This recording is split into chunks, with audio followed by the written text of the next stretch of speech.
우리 하나님의 말씀 같이 보겠습니다. 우리 주님께서 주시는 말씀은 다니엘서 7장 말씀입니다.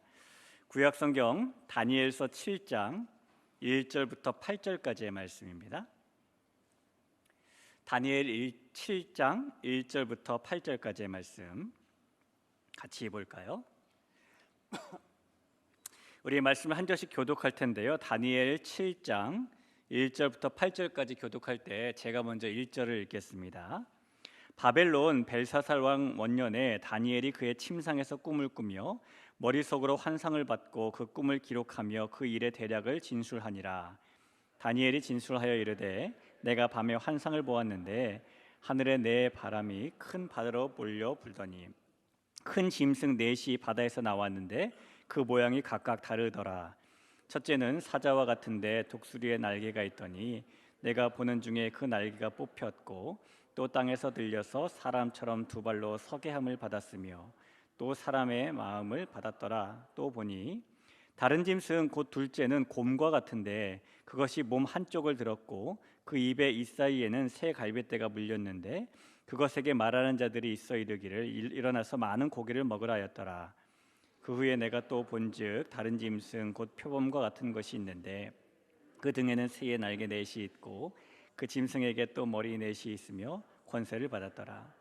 내가 밤 환상 가운데에 그 다음에 본 넷째 짐승은 무섭고 놀라우며 또 매우 강하며 또 새로 된 큰 이가 있어서 먹고 부서뜨리고 그 나머지를 발로 밟았으며 이 짐승은 전에 모든 짐승과 다르고 또 10뿔이 있더라. 내가 그 뿔을 유심히 보는 중에 다른 작은 뿔이 그 사이에서 나더니 첫 번째 뿔 중에 셋이 그 앞에서 뿌리까지 뽑혔으며 이 작은 뿔에는 사람의 눈 같은 눈들이 있고 또 입이 있어 큰 말을 하였더라. 아멘.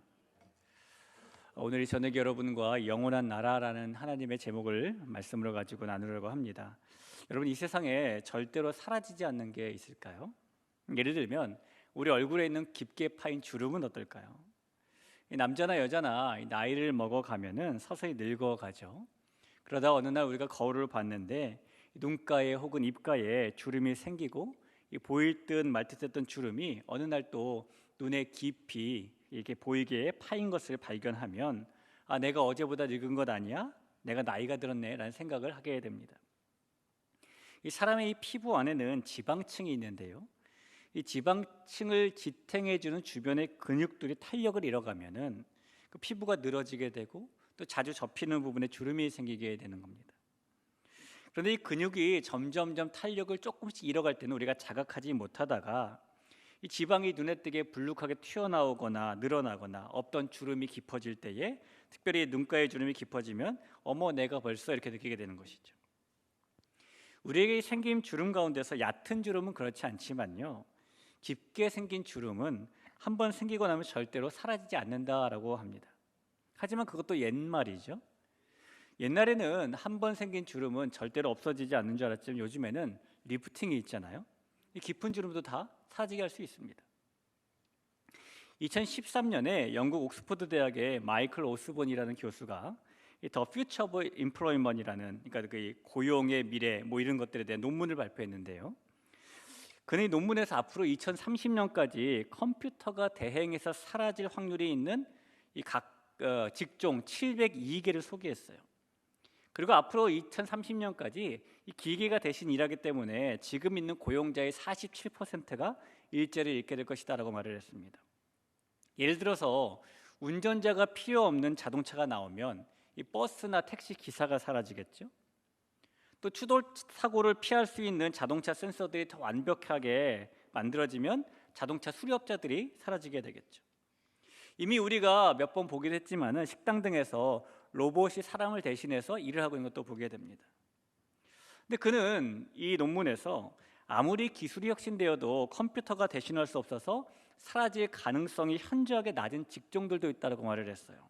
예를 들면은 레크레이션 치료사라든가 치과 의사, 영양사, 헬스 트레이너, 초등학교 교사, 소방관, 그리고 성직자가 있었습니다. 제가 이 사실을 알고 목사가 된 건 아닌데 2030년까지는 없어지지 않는 직종 성직자. 자, 그런데요, 우리가 절대로 사라지지 않을 거야 라고 생각했던 그 많은 것들이 결국에는 사라지고 있다는 걸 우리가 보게 되는 것이죠. 이 세상에 절대로 사라지지 않는 게 있을까요? 이 다니엘서는 모두 12장까지로 구성이 되어 있습니다. 그중에 1장부터 6장까지는 이 바벨론의 포로로 잡혀온 다니엘이 느부갓네살 왕, 또 나보니두스 왕, 벨사사 왕을 거쳐서 바벨론이 메데 바사에게 멸망한 후에도 새로운 나라인 메데 바사의 고레스 왕, 다리오 왕 때까지 총리로 지내면서 있었던 일을 기록하고 있습니다. 그리고 후반부에는 이 7장부터 12장까지 하나님께서 다니엘에게 보여진 환상을 통해서 묵시의 말씀을 주시죠. 이 묵시라는 것은 감춰져 있던 것을 드러내 보이는 것을 말하는 겁니다. 그중 오늘 본문은 하나님께서 다니엘에게 감춰져 있던 것을 드러내 보이시는 첫 번째 환상과 꿈에 대해 말씀하고 있는 내용이에요. 오늘 다니엘은 하나님께서 보여주신 환상 속에서 4가지의 짐승들을 차례대로 보게 됩니다. 첫째로는 독수리의 날개를 가진 사자를 보았고, 둘째로는 고기를 많이 먹는 곰을 보았고, 셋째로는 등에 날개 4개가 달려있고 머리가 4개 있는 표범을 보았습니다. 또 넷째로는 쇠로 된 큰 이와 10개의 뿔을 가지고 있는 무서운 짐승을 보게 되었죠. 사실 오늘 이 다니엘이 환상 속에서 본 4짐승들은 다니엘 2장에서 느부갓네살 왕이 꿨던 꿈의 내용과 일맥상통하는 그런 내용입니다. 이 바벨론의 느부갓네살 왕이 어느 날 꿈에서 큰 신상을 봤는데요, 신상의 머리는 금으로 되어 있었고, 가슴과 팔은 은으로 되어 있었고, 배와 허벅지는 노수로 되어 있었고, 종아리와 발의 일부는 쇠, 발 나머지 일부는 진흙으로 되어 있는 신상이었습니다. 그때 다니엘이 이 느부갓네살 왕의 이 꿈을 해석해 주면서 뭐라고 했냐면, 금 같은 나라 바벨론을 이어서 조금 못한 은 같은 나라가 일어날 것이고, 그 후에는 놋 같은 나라가 일어날 것이고, 그 이후에는 모든 나라를 부수는 쇠 같은 나라가 일어날 것인데, 그 나라는 결국에는 분열될 것이다 라고 말을 해줬습니다. 오늘 본문에서 다니엘이 보는 환상 속에 나오는 4짐승도 동일한 것을 말해줘요. 4절을 한번 볼까요? 첫째는 사자와 같은데 독수리의 날개가 있더니 내가 보는 중에 그 날개가 뽑혔고 또 땅에서 들려서 사람처럼 2발로 서게 함을 받았으며 또 사람의 마음을 받았더라. 또 보니라고 말하죠. 이 독수리 날개를 가진 사자는 바벨론을 말합니다. 금과 같고 동물의 왕 사자가 하늘의 왕인 독수리의 날개를 가졌으니 그 권세가 어떨지 짐작할 수 있겠죠. 우리가 아는 것처럼 느부갓네살 왕 때의 중흥기를 이뤘던 바벨론이라는 나라는요, 이 고대 세계의 7대 불가사의 중에 하나를 건축할 정도로 굉장히 번영한 나라가 되었고 80여 년 동안 세계의 패권을 장악했습니다. 하지만 아무리 금 같고 독수리 날개 같은 달게 달린 사자 같은 바벨론이라 하더라도 영원하지 못했고 둘째 짐승이 나왔을 때 사라지게 되었죠. 5절을 볼까요? 다른 짐승 곧 둘째는 곰과 같은데 그것이 몸 한쪽을 들었고 그 입의 잇사이에는 새 갈빗대가 물렸는데 그것에게 말하는 자들이 있어 이르기를 일어나서 많은 고기를 먹으라 하였더라라고 말하죠. 이 많은 고기를 먹는 곰은 바벨론을 무너뜨리고 세계의 패권을 장악한 메데 바사를 말합니다. 이 메데 바사라는 나라는 메데와 바사라는 두 민족으로 이루어진 나라인데요, 결국에는 그 둘 중에서 바사가 더 힘을 얻어서 바사, 즉 페르시아가 되었죠. 이 페르시아는 인류 역사상 세계사에서 최초로 제국이라고 불리는 나라입니다. 종교와 이념과 인종과 역사가 다른 23개의 나라를 하나로 통일한 말 그대로 거대한 제국이기 때문이죠. 이 페르시아를 제국으로 만든 사람이 성경에 나오는 고레스라는 왕인데요, 이 고레스 왕은 지금도 인류 역사상 가장 위대한 리더 중에 한 명으로 꼽혀요. 심지어 이 페르시아와 적은 전쟁 중에 있었던 적국 고대 그리스의 역사가이면서 소크라테스의 제자였던 크세노폰이 자기가 쓴 고레스 교육기라는 책에서 뭐라고 썼냐면은 이 상대편, 자기의 적국의 왕을 이렇게 말하는 거예요. 고레스는 고대 그리스인이 흠모하고 배워야 할 이상적인 리더다라고 소개하고 있을 정도입니다. 그리고 그가 세운 페르시아 제국은 무려 200년 동안 그 힘을 과시하지요. 하지만 이렇게 영원할 것 같았던 페르시아도 결국에는 영원할 수 없었고 셋째 짐승이 나오면서 무너져 버리게 됩니다. 6절을 볼까요? 그 후에 내가 또 본즉 다른 짐승 곧 표범과 같은 것이 있는데 그 등에는 새의 날개 넷이 있고 그 짐승에게 또 머리 넷이 있으며 권세를 받았더라. 자, 이번에는 등에 날개 4개가 달려 있고 머리가 4개 달려 있는 표범이 나타나게 되는데, 이 표범 짐승은 알렉산더 대왕이 만들었던 거대한 제국을 지금 말하고 있는 겁니다. 20살에 왕이 되었던 알렉산더 대왕이 200년 동안 패권을 잡고 있었던 페르시아를 무너뜨리고 33살에 죽을 때까지 전쟁을 계속 정복 전쟁을 이어나가죠. 알렉산더가 세웠던 제국은 달랑 15년 동안 세상을 통치했습니다. 그러나 강력한 힘으로 지금의 유럽과 아시아와 아프리카에 걸친 대제국을 건설하며 세계의 주인이 되었었죠. 특히 알렉산더 대왕은 현대 세계관에 거대한 영향을 미쳤던 헬레니즘 문화를 이룩하기도 했는데요. 그 거대한 제국과 그 위대한 문화를 가졌던 알렉산더의 제국도 그 대왕의 죽음 앞에서 어떤 힘과 권세도 끼칠 수가 없었어요. 결국 이 알렉산더 대왕이 죽은 후에 영원할 것 같았던 이 알렉산더 대왕의 제국이, 헬라 제국이 마케도냐와 시리아와 이집트 세 나라로 분열되게 됩니다. 그래서 7절에 이렇게 나오는 겁니다. 내가 밤 환상 가운데에 그 다음에 본 넷째 짐승은 무섭고 놀라우며 또 매우 강하며 또 쇠로 된 큰 이가 있어 먹고 부서뜨리고 그 나머지를 발로 밟았으며 이 짐승은 전에 모든 짐승과 다르고 또 10뿔이 있더라.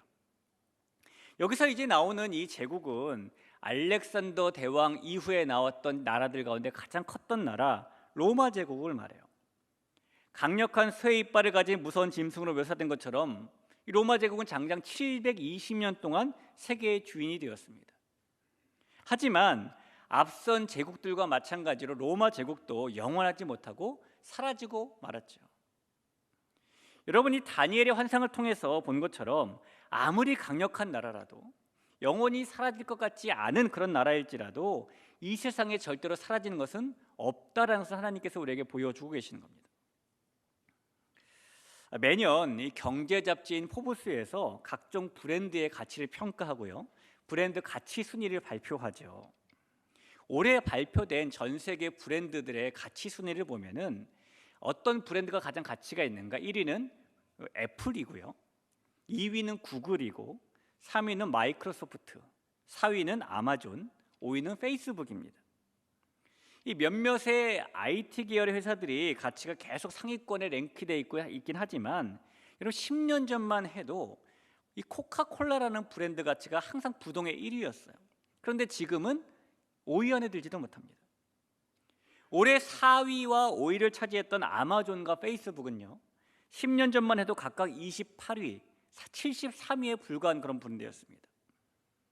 이런 브랜드 가치의 변화만 봐도 세상에 절대로 변하지 않는 것, 사라지지 않는 것은 없다, 영원한 것은 없다라는 것을 우리가 알게 되는 것입니다. 이 세상에 사라지지 않을 것은 단 하나도 없습니다. 그런데도 사람들은 끝이 보이는, 영원하지 않은, 반드시 사라지고 말 것들만 추구하고 살아가는 경향들이 많이 있죠. 이 영성신학자인 리처드 포스터는 사람들이 절대로 사라지지 않을 거야 라고 생각하면서 추구하는 대표적인 것이 3가지가 있다고 말을 했어요. 돈과 성과 권력이죠. 그의 말처럼 많은 사람들이 돈은 사라지지 않을 거야 라는 생각에 돈을 갈망하고 돈을 쫓고 돈에서 힘을 얻으려고 합니다. 돈이 있으면 마음이 든든해지고요, 돈이 없으면 초라해지고, 돈이 믿음이고 돈이 영원한 것처럼 생각을 하죠. 특정한 욕심 있는 누군가만 그러는 것이 아니라 저와 여러분을 포함한 누구나 다 사람의 마음이 그렇습니다. 하지만 돈이 영원할까요? 영원하지 않다는 것을 우리는 너무나 잘 알고 있죠. 아무리 돈이 많아도 마치 손에서 물이 빠져나가는 것처럼 없어져 버리는 것이 돈입니다. 전도서 5장 11절 이하에 보면 이런 말씀이 있어요. 재산이 많아지면 먹는 자들도 많아지나니 그 소유주들은 눈으로 보는 것 외에 무엇이 유익하랴? 돈은 눈으로 보는 것밖에 유익하지 않다는 거예요. 노동자는 먹는 것이 많든지 적든지 잠을 달게 자거니와 부자는 그 부유함 때문에 자지 못하느니라. 내가 해 아래에서 큰 패단되는 일이 있는 것을 보았나니 그 소유주가 재물을 자기에게 해가 되도록 소유하는 것이라. 그 재물이 재난을 당할 때 없어지나니 비록 아들을 낳았으나 그 손에 아무것도 없으리라. 마치 우리가 물을 이렇게 주면 물이 손가락 사이로 다 빠져나가는 것처럼 영원히 손에 담아둘 수 없는 걸 알면서도 사람들은 이 돈이 불변의 힘이라고 생각하고 추구하고 살아가고 있다는 것이죠. 뿐만 아니라 사람들은 성을 갈망하고 추구하고 살기도 합니다. 남자들은 성을 갈망하면서 아내 외에 다른 여자들을 찾아다니기도 하고요. 여자들은 성을 갈망하면서 남편 외에 다른 남자들을 찾아다니기도 하죠. 세상 사람들이 누구나 다 그러니까 나만 안 그러면 바보 되는 것 아닌가라는 생각을 하기도 합니다.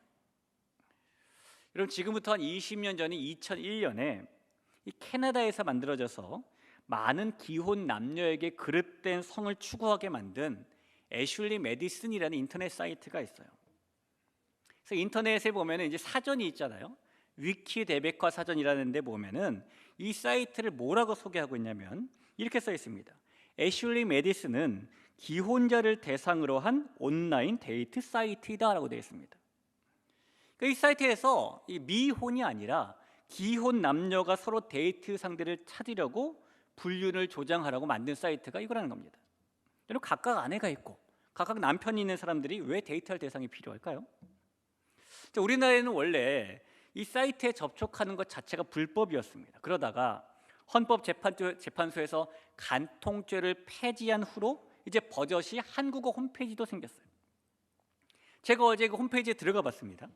여러분, 제가 홈페이지의 첫 화면에만 들어가 본 것이지 데이트 상대 찾고 그런 건 아니에요. 홈페이지에 딱 한 문장이 써 있었는데 뭐라고 써 있었냐면 이렇게 써 있습니다. 인생은 짧습니다. 바람 피우세요. 이렇게 써 있습니다. 그게 끝이에요. 한 문장이. 여러분, 이것이 우리가 살아가고 있는 세상의 모습이고요, 사람들이 변하지 않을 거라고 생각을 하면서 추구하며 살아가는 그릇된 성의 모습이죠. 그런데요, 아주 놀라운 것은 이렇게 왜곡된 성을 갈망하고 추구하는 것은 더 이상 우리와는 상관없는 교회 밖 세상만의 문제가 아니라는 겁니다. 몇 년 전에, 조금 전에 말씀드린 애슐리 메디슨에 가입했던 해외 회원들의 종교 통계가 발표된 적이 있어요. 도대체 어떤 종교를 가지고 있는 사람이 이 사이트에 회원 가입을 했을까? 이 불륜 조장 사이트의 회원들의 종교가 무엇인지를 보면은요, 그 중에 0.3%는 힌두교인이었고 0.5%는 여호와의 증인이었고요, 1.4%는 무신론자와 유대인 합친 수치였고 1.5%는 무슬림이었고요, 1.6%는 몰몬교, 22.7%는 개신교인, 22.75%는 카톨릭, 25.1%는 복음주의자 이랬습니다. 다시 한번 정리해드리면은 불륜을 하기 위해서 회원가입했던 사람들 중에 내 종교가 개신교요, 내 종교가 복음주의요라고 대답한 사람들이 48%나 됐고요, 카톨릭까지 포함하면 무려 70%나 된다는 겁니다. 예수님을 믿지 않는 세상 사람들보다, 다른 신을 섬기는 우상 숭배자들보다 오히려 예수님을 믿는 사람들이 주일이 되면 성당이든 교회든 찾아다니는 그런 사람들이 더 그 사이트를 이용하고 더 불륜 속으로 삶을 내던졌다는 것이죠. 그러니까 사람들은 너나 할 것 없이 교회 밖의 사람들이건 교회 안의 사람들이건 그런 그릇된 성을 추구하는 마음을 가지고 살아가고 있다는 겁니다. 하지만 그렇게 추구한 성의 끝이 영원하지 않다는 것을 우리가 너무나 잘 알고 있죠. 또한 사람들이 돈과 성에 의해서 권력, 힘을 추구하고 살아갑니다. 이 사람의 마음속에는 남보다 조금 더 위에 있고 싶은 죄된 본성이 있기 때문인데요, 이 남보다 위에 있으려면 힘이 있어야 되잖아요. 그러나 아무리 대단한 권력을 가져도 영원한 권력이 없다는 것을 우리는 역사를 통해서 많이 살펴보게 되죠. 우리가 역사를 보거나 근래 뉴스를 보거나 권력 무상 이런 말을 참 우리가 많이 느끼게 되지 않습니까? 이 다니엘의 환상에 등장했던 헬라 제국도, 이 그를 이뤘던 알렉산더 대왕도 대단한 권력을 가진 사람이 분명합니다. 그렇게 전 세계를 호령했던 알렉산더 대왕이 죽음에서 남긴 유언이 뭐였냐면요, 자기 관에다 구멍을 뚫고 손을 이렇게 관 밖으로 빼내달라라는 것이었어요. 그리고 그렇게 유언한 이유가 뭐였냐면 천하를 이 손에 쥐었던 자도 죽을 때는 결국 빈손으로 간다는 것을 보여주고 싶었기 때문이랍니다. 권력도 영원하지 않은 거예요. 돈이나 성이나 권력이나 이것들뿐만이 아니라 이 세상의 그 어떤 것도 아무리 가지고 가져도 절대로 만족되지 않는 것들 뿐이고요, 아무리 갈망하고 갈망해도 부족하다고 갈증을 느끼게 하는 것들 뿐입니다. 세상에 영원한 것은 없고 사라지지 않는 것, 그런 것은 없는 겁니다. 우리 대길교회 사랑하는 성도 여러분, 이 세상에서 절대로 사라지지 않는 것 단 하나가 있다면 그것은 하나님의 나라뿐인 줄 믿으시기 바랍니다. 오늘 우리가 읽은 본문 뒷부분에 보면은요, 다니엘이 환상 속에 나오는 그 환상 중에서 봤던 그 나라들은 결국 다 사라져버린 그런 나라들이지만, 이 짐승들은 다 사라져버릴 짐승들이지만 그와는 달리 결코 사라지지 않는 한 나라가 있다는 말씀을 합니다. 다니엘서 7장 13절과 14절을 보죠. 내가 또 밤 환상 중에 보니 인자 같은 이가 하늘 구름을 타고 와서 옛적부터 항상 계신 이에게 나아가 그 앞으로 인도되매 그에게 권세와 영광과 나라를 주고 모든 백성과 나라들과 다른 언어를 말하는 모든 자들이 그를 섬기게 하였으니 그의 권세는 소멸되지 아니하는 영원한 권세요 그의 나라는 멸망하지 아니할 것이니라. 옛적부터 항상 계신 이가 인자 같은 이에게 영원한 권세와 영원한 영광의 나라를 주셨다라는 겁니다. 앞선 환상 속에서 봤던 이 네 개의 짐승들로 묘사된 세상의 나라, 세상의 임금들의 권세는 바뀌고 사라지는 것이지만 그와 달리 인자 같은 이가 가졌던 권세는 없어지지 않고 영원할 것이다라고 말하는 것이죠. 바벨론, 메데바사, 헬라, 로마, 세상의 나라는 다 사라져버리지만 인자 같은 이의 나라는 멸망하지 않는 것입니다. 여러분이 인자 같은 이가 누구입니까?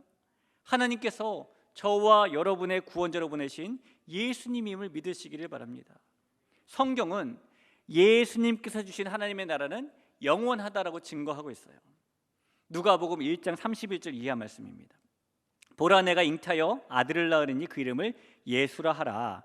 그가 큰 자가 되고 지극히 높으신 이의 아들이라 일컬어질 것이요 주 하나님께서 그 조상 다윗의 왕위를 그에게 주시리니 영원히 야곱의 집을 왕으로 다스릴 것이며 그 나라가 무궁하리라라고 말하죠. 베드로후서 1장 11절도 보겠습니다. 이같이 하면 우리 주 곧 구주 예수 그리스도의 영원한 나라에 들어감을 넉넉히 너에게 주시리라. 예수님에게 주어진 하나님의 나라, 예수님을 통해 우리에게 주어진 하나님의 나라만이 이 세상에서 우리가 만날 수 있는 유일한 것입니다. 따라서 우리는 영원하지 않는 이 세상의 그 무엇이 아니라, 이 땅의 그 무엇이 아니라 영원한 예수님의 하나님의 나라를 갈망하고 추구하고 살아야 되는 것이죠. 이 미국에 있는 스탠퍼드 대학에서 옛날에 600명의 아이들을 모아놓고 재밌는 실험을 한 것이 책으로 나왔죠. 이 마시멜로 이야기라는 책 읽어보셨을 겁니다. 아이들을 각각 혼자 방에 있게 한 다음에 마시멜로 하나씩 주고 15분 동안 먹지 않고 기다리면은 마시멜로 하나 더 주겠다고 약속을 했어요. 근데 어떤 아이들은 이 마시멜로의 달콤함을 이기지 못하고 주어진 것을 먹었지만, 또 어떤 아이들은 15분이라는 긴 시간을 참아내고 2배의 달콤함을 가지게 되었다라는 얘기입니다. 여러분, 눈앞에 보이는 마시멜로를 추구하고 살까요? 아니면 지금 당장 눈에 보이지 않지만 15분 뒤에 있을 2개의 마시멜로를 추구하고 살까요? 여러분, 이 세상에 있는 모든 것들은 언젠가는 다 연기같이 사라질 것들 뿐입니다. 그러나 예수님께서 우리에게 주시는 것들은 영원한 것이죠. 이 세상을 살면서 결국에 사라질 것을 추구하고 우리가 살아야 되겠습니까? 아니면 이 세상을 살면서 영원히 사라지지 않는 주님의 나라를 추구하며 살아야 되겠습니까? 이 영원한 나라를 주신 인자 예수님을 사랑하면서 그 나라를 갈망하고 살 수 있는 우리 모두가 되길 간절히 축원합니다.